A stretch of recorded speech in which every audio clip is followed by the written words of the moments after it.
स्वागत है आपका अपने यूट्यूब चैनल अध्ययन एक सफलता में। दोस्तों, जैसा कि आपको मालूम है, हम स्पेक्ट्रम जो बुक है उसमें भारत के गवर्नर जनरल तथा वायसराय और उनके शासनकाल की महत्वपूर्ण घटनाओं के बारे में चर्चा कर रहे हैं और उनके महत्वपूर्ण तथ्यों को देख रहे हैं। ठीक है, तो जो कल वाली क्लास में जो हमने गवर्नर जनरल के बारे में चर्चा की थी वो लॉर्ड ऑकलैंड तक की थी। ठीक है, उसके बाद अब हम चर्चा करने वाले हैं लॉर्ड एलन वरो के बारे में।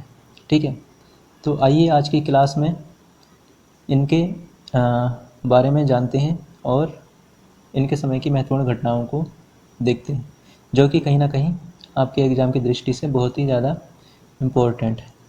ठीक है, तो आइए देखते हैं इनके समय की घटना।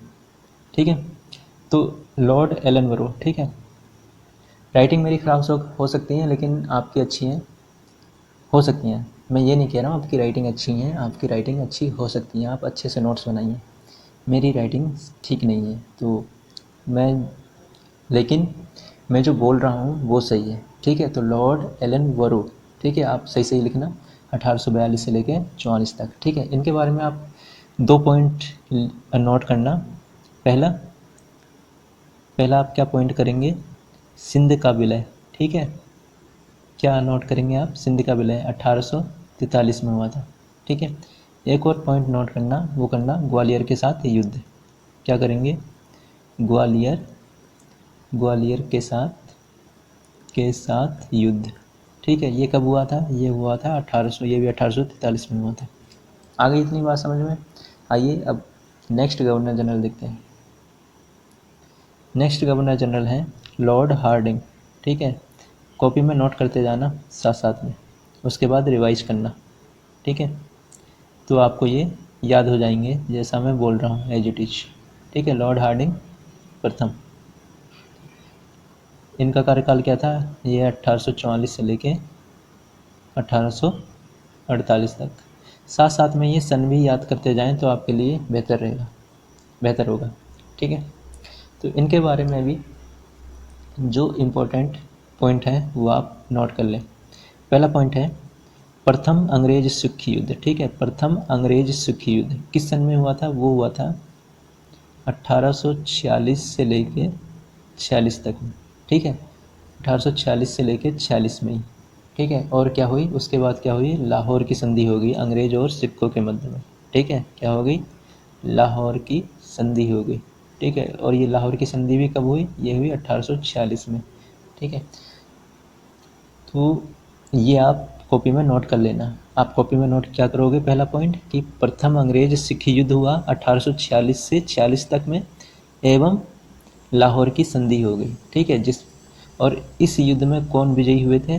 अंग्रेज विजयी हुए थे। ठीक है, अंग्रेजों ने इस युद्ध को जीता था। ठीक है, नेक्स्ट पॉइंट आप लिखना। नेक्स्ट पॉइंट आप क्या लिखोगे? नेक्स्ट पॉइंट आप लिखना जो लॉर्ड हार्डिंग थे उन्होंने क्या हुआ था? अच्छा, पहले ज़माने में क्या होता था? पुराने ज़माने में, पहले ज़माने में नहीं कह के हम पुराने ज़माने कहेंगे। ठीक है, पुराने ज़माने में क्या हुआ था?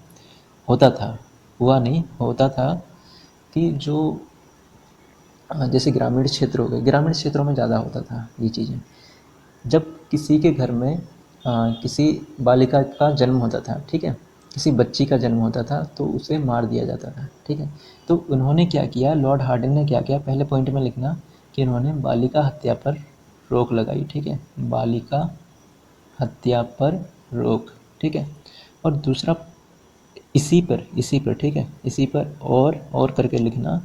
और इन्होंने नरबलि की जो प्रथा थी उस पर भी रोक लगा दी। जैसे होते ही नहीं है, जैसे गांव में होते हैं, तांत्रिक होते हैं, जादू टोना करते हैं ना, वो क्या करते हैं? अपने तंत्र विद्या को और ज़्यादा प्राप्त करने के लिए किसी नर नर है ना, किसी नर की बलि दे देते हैं। तो उस चीज़ों पर भी इन्होंने लॉर्ड हार्डिंग प्रथम के द्वारा, ठीक है, लॉर्ड हार्डिंग प्रथम के द्वारा क्या लगा दी गई? रोक लगा दी गई। ठीक है, अच्छा, बस ये 2 पॉइंट थे जो इनके समय में महत्वपूर्ण थे। ठीक है, आइए अब देखते हैं मोस्ट इम्पोर्टेंट गवर्नर जनरल, वो है लॉर्ड डलहौजी। ठीक है, कौन है? लॉर्ड डलहौजी। इनके बारे में हम इनके बारे में कुछ ज़्यादा पॉइंट्स हैं जो आपको याद रखने हैं, ठीक है। तो इनका कार्यकाल क्या था, ये था 1848 से लेके 1856, ठीक है। तो पहला पॉइंट आप लिखना, ये आपके एग्ज़ाम की दृष्टि से इम्पोर्टेंट है, ठीक है। तो सारे पॉइंटों को अच्छे से लिखना आप, और जो भी स्पेक्ट्रम में दिए गए हैं ना वो मैं सारे पॉइंट्स को लिखा दे रहा हूँ, ठीक है। अच्छा, पहला लिखना आप विधवा पुनर्विवाह अधिनियम, ठीक है, सॉरी, विधवा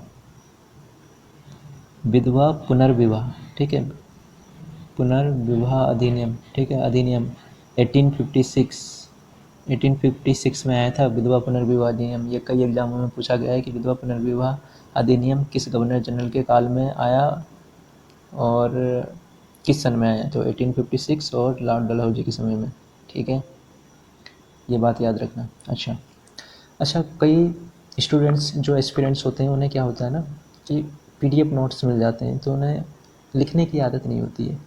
मैं लॉर्ड डलहौजी में क्या करूँगा, जो ये गवर्नर जनरल हैं इनके बारे में मैं बोलूँगा, आपको कॉपी में क्या करने हैं, नोट्स खुद बनाने हैं, ठीक है। तो दूसरा पॉइंट आप लिखना, जो पेशवा पेशवा थे, ठीक है, उनकी पेंशन की समाप्ति कर दी इन्होंने, ठीक है। क्या लिखेंगे दूसरा पॉइंट, पेशवा की पेंशन की समाप्ति कर दी 1853, ठीक है। अच्छा, फिर नेक्स्ट पॉइंट आप लिखना कि प्रत्येक प्रांत में लोक निर्माण विभाग की स्थापना हुई, ठीक है। क्या लिखेंगे आप, प्रत्येक प्रांत में लोक निर्माण विभाग की स्थापना, ठीक है। नेक्स्ट पॉइंट आप लिखेंगे गंगा नहर को खोल दिया गया, ठीक है। इससे पहले गंगा नहर को क्या किया गया था, बंद कर दिया गया था, और इनके समय में क्या कर दिया गया, गंगा नहर को खोल दिया गया। किस सन में खोल दिया गया, 1854, ठीक है। तो आप पॉइंट में लिखेंगे कि गंगा नहर को खोल दिया गया। अच्छा, नेक्स्ट पॉइंट आप लिखेंगे द्वितीय अंग्रेज युद्ध, द्वितीय अंग्रेज सिख युद्ध, ठीक है। द्वितीय अंग्रेज सिख युद्ध किस सन में हुआ था, ये हुआ था 1848 से लेके 49 में, ठीक है। और क्या हुआ इसके बाद, जब द्वितीय अंग्रेज सिख युद्ध हुआ तो क्या होता है कि जो पंजाब है, ठीक है, पंजाब पंजाब को ईस्ट इंडिया कंपनी ने अपने साम्राज्य में विलय कर लिया, ठीक है। तो आप पॉइंट लिखना कि द्वितीय अंग्रेज सिख युद्ध 1848 से 49 तक, ठीक है, और पंजाब का कंपनी साम्राज्य में विलय, ठीक है। विलय कब हुआ था, 1849 में, ठीक है, 1849 में। अच्छा, नेक्स्ट पॉइंट आप लिखेंगे निचले बर्मा या पेगू का अधिग्रहण, ठीक है। क्या लिखेंगे, निचले बर्मा या पेगू का अधिग्रहण हो गया, किस सन में हुआ, वो हुआ 1852 में, ठीक है। अच्छा, एक और इम्पोर्टेंट आप पॉइंट लिखना, वो लिखना रेलवे माइन्यूट, ठीक है, रेलवे माइन्यूट लिख लेंगे। रेलवे माइन्यूट कैसे लिखते हैं, माइन्यूट कैसे लिखते हैं, रेलवे तो लिख लेंगे, चलो माइन्यूट ऐसे लिखते हैं, माइन्यूट, ठीक है, रेलवे माइन्यूट। इसका मतलब क्या होता है, स्मरण पत्र, ठीक है। इसके द्वारा कब हुआ था, स्मरण पत्र तो लिख ही लेंगे, क्या इतना तो मुझे यकीन है, 1853 में ये आया था, ठीक है। अच्छा, जो ये था ना रेलवे माइन्यूट, ठीक है, रेलवे माइन्यूट या स्मरण पत्र 1853, इसके, ठीक है, ये समझ लो उस समय का अमेंडमेंट था, ऐसे समझ लीजिए। अमेंडमेंट मतलब संशोधन, ठीक है। जब कुछ करते हैं ना, कुछ अमेंडमेंट पास करते हैं, बिल पास करते हैं तो कुछ हो जाता है, ठीक है। तो उसी समय में ये चीज़ था। तो 1853 जो था उसमें क्या हुआ था कि इसको लागू करने से क्या हुआ, देखिए मैं आपको बताता हूँ। इसको लागू करने से क्या हुआ कि 1853 में बम्बई एवं ठाणे के मध्य में प्रथम रेल चली, ठीक है। इन्हीं के काल में चली थी, लॉर्ड डलहौजी के समय में, ठीक है। कई बार एग्जाम में पूछा जाता है कि किस गवर्नर जनरल के समय में, ठीक है, बम्बई से ठाणे तक के मध्य में 1853 में रेलवे चली, प्रथम रेल चली, ठीक है। तो किन के मध्य में चली, किन के काल में चली, वो चली लॉर्ड डलहौजी के। इतनी बात समझ में आई। अच्छा, सेकेंड थिंग इज डेट कि जो दूसरी जो कई एस्पिरेंट्स हैं उन्हें सिर्फ जो पहली रेल है ना, फर्स्ट रेल कहाँ से कहाँ तक चली ये मालूम होता है, लेकिन उन्हें ये मालूम नहीं होता कि दूसरी रेल कहाँ से कहाँ तक चली। तो दूसरी रेल 1854 में कोलकाता, ठीक है, कोलकाता एवं कोलकाता एंड रानीगंज, ठीक है, कोलकाता एंड रानीगंज, रानीगंज, ठीक है, कान खोलकर सुन लीजिए। कहीं कहीं आप, मुझे लग रहा है कि रानीगंज की जगह पानीगंज ना लिख दें, ठीक है, तो मैंने कहा रानीगंज, ठीक है, रानीगंज के मध्य में चली, कोलकाता और रानीगंज के मध्य में चली, ठीक है, ये नोट करना। नेक्स्ट आप लिखना कि इन्होंने क्या किया, उस समय डाक सेवा की शुरुआत हुई, ठीक है, डाक सेवा, ठीक है, डाक सेवा की शुरुआत हुई, ये नोट करना आप, डाक सेवा प्रारंभ हुई।